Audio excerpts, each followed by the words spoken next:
CPIM സംസ്ഥാന സമിതിയുടെ പുതിയ ആസ്ഥാന മന്ദിരം ഇന്ന് ഉദ്ഘാടനം ചെയ്യും.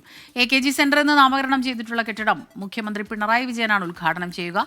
CPIM general secretary MA baby ഉൾപ്പെടെയുള്ള നേതാക്കൾ ചടങ്ങിലുണ്ടാകും. 9 നിലകളിലായി 60,000 ചതുരശ്ര അടി വിസ്തീർണത്തിലാണ് പുതിയ കെട്ടിടത്തിന്റെ നിർമ്മാണം. ശ്രീജിത്ത് തയ്യാറാക്കിയ റിപ്പോർട്ടിലേക്ക്.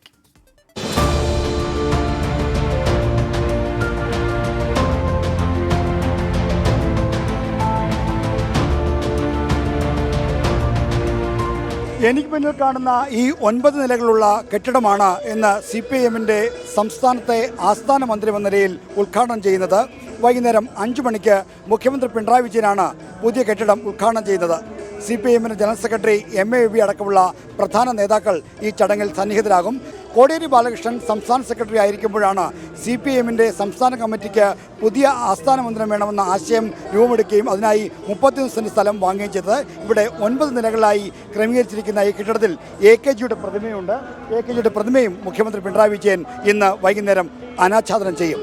60,000 സ്ക്വയർ ഫീറ്റ്, 2 നില താഴെ, 9 നില മുകളിൽ. പല പ്രത്യേകതകളുള്ളൊരു കെട്ടിടമാണിത്. പ്രത്യേകിച്ച് പരിസ്ഥിതി സംബന്ധമായ ഏറ്റവും ഫ്രണ്ട്ലി ഓഫീസാണ്. വേറൊരു പ്രത്യേകത, ഡിസേബിൾഡ് ആയിട്ടുള്ള ആൾക്കാർക്ക് എല്ലാ സൗകര്യങ്ങളും അവിടെ ഉണ്ട്. വരസഹായം ഇല്ലാതെ തന്നെ ലിഫ്റ്റിലേക്ക് എത്താൻ പറ്റും. അവർക്ക് പ്രത്യേക വീൽ ചെയറും ഇരിക്കാനുള്ള സൗകര്യങ്ങളും എല്ലാ സംവിധാനവും ഉണ്ട്. മറ്റൊന്നൊരു സാധാ നിലയിലുള്ള പ്രകൃതിക്ഷോഭം വന്നാലും ഈ കെട്ടിടത്തെയും ബാധിക്കില്ല, ഇതിൻ്റെ അപ്പുറത്തുള്ള കെട്ടിടങ്ങളെയും ബാധിക്കില്ല. കാരണം ഒരു 260ഓളം പൈലിംഗ് ബൗണ്ടറിയിലുണ്ട്. പാറ വരെ മെയിൻ കെട്ടിടത്തിന് തന്നെ 80ഓളം പൈലിങ്ങുകളുണ്ട്. അപ്പോൾ ആ രൂപത്തിൽ ഫുൾ പ്രൊട്ടക്റ്റഡ്. പുതിയ AKG സെൻറ്ററിലെ സംസ്ഥാന സെക്രട്ടറിയുടെ മുറിയാണിത്. ഈ കസേരയിലായിരിക്കും MV ഗോവിന്ദൻ ഇരിക്കാൻ പോകുന്നത്. ഇവിടെ ഇരുന്നാണ് അദ്ദേഹം സംസ്ഥാനത്തെ പാർട്ടിയുടെ ആകെ പ്രവർത്തനങ്ങൾക്ക് നേതൃത്വം നൽകാൻ പോകുന്നത്. അദ്ദേഹത്തിൻ്റെ മുറിയിലും ശീതീകരിച്ച മുറിയിൽ നല്ല സൗകര്യങ്ങളുണ്ട്. ചുവപ്പ് കസേരകൾ, അപ്പം വരുന്ന അതിഥികളെ സ്വീകരിക്കാനുള്ള സംവിധാനങ്ങൾ, മറ്റ് റൗണ്ട് ടേബിൾ, അത്യാവശ്യം ചർച്ചയ്ക്കുള്ള റൗണ്ട് ടേബിൾ ഒക്കെ എല്ലാ ക്രമീകരണങ്ങളും ഇവിടെയുണ്ട്. CPIM സംസ്ഥാന സെക്രട്ടറി MV ഗോവിന്ദൻ്റെ മുറി 2ാം നിലയിലാണ് ക്രമീകരിച്ചിരിക്കുന്നത്. ഇവിടെ തൊട്ടടുത്ത് തന്നെ സെക്രട്ടേറിയറ്റ് മീറ്റിംഗ് ചേരാനുള്ള ഹോളും ഉണ്ടാകും. LDF യോഗങ്ങളും ഇനി വരുമ്പോൾ നടക്കാൻ പോകുമ്പോൾ ഈ സെക്രട്ടേറിയറ്റ് നടക്കുന്ന അതേ ഹാളിൽ വെച്ചായിരിക്കും ചേരുക.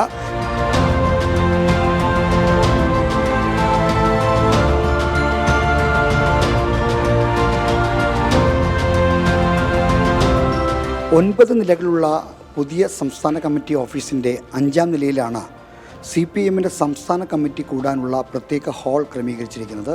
ഇതാണ് ഹാളിലേക്കുള്ള പ്രവേശന കവാടം. ഈ 5ാം നിലയിൽ സംസ്ഥാന കമ്മിറ്റി അംഗങ്ങൾക്ക് ഈ യോഗങ്ങളുടെ ഇടവേളകളിൽ വിശ്രമിക്കാനും സംസാരിക്കാനുമുള്ള അല്ലെങ്കിൽ ഭക്ഷണം കഴിക്കാനുമൊക്കെയുള്ള ക്രമീകരണങ്ങളുണ്ട്. മേൽനോട്ടം വായിച്ച ആളെന്ന നിലയിൽ ഒരു ചാരിതാർത്ഥ്യത്തോടുകൂടിയാണോ? അത് നല്ല ചാരിതാർത്ഥ്യമാണ്.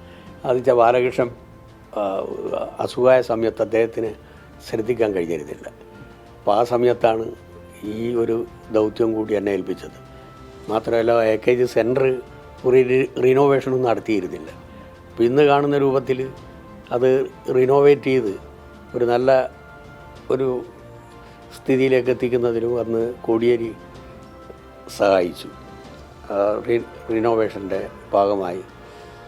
പിന്നെ അദ്ദേഹം മരിക്കുന്നതിൻ്റെ കുറച്ച് ദിവസം മുമ്പാണ് ഈ പണി കൃത്യമായി നിർവഹിക്കുന്നതിന് മേൽനോട്ടം വഹിക്കാൻ എന്നെ ചുമതലപ്പെടുത്തിയത്.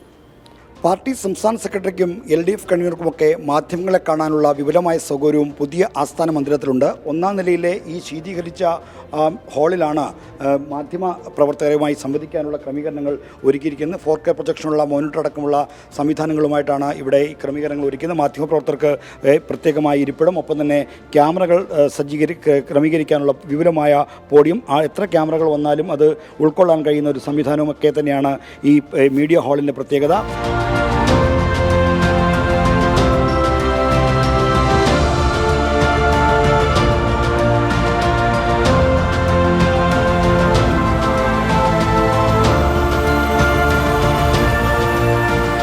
വൈകുന്നേരം ഇവിടെ ഈ ശിലാഫലകം അനാച്ഛാദനം ചെയ്യലും ഒപ്പം AKG പ്രതിമ അനാച്ഛാദനം ചെയ്യലും മാത്രമേ ഉള്ളൂ. യോഗം പഴയ AKG പഠന ഗവേഷണ കേന്ദ്രത്തിലെ ഹാളിൽ തന്നെയായിരിക്കും. അവിടെ വെച്ചാണ് ഉദ്ഘാടനവുമായി ബന്ധപ്പെട്ട പൊതുയോഗം നടക്കുന്നത്. അവിടെ വെച്ച് മുഖ്യമന്ത്രി പാർട്ടി പ്രവർത്തകരെയും നേതാക്കളെയും അഭിസംബോധന ചെയ്യും. പുതിയ AKG സെൻ്ററിൽ നിന്ന് ക്യാമറമാൻ വിപിൻ വേളിക്കൊപ്പം R. ശ്രീജിത്ത്, 24.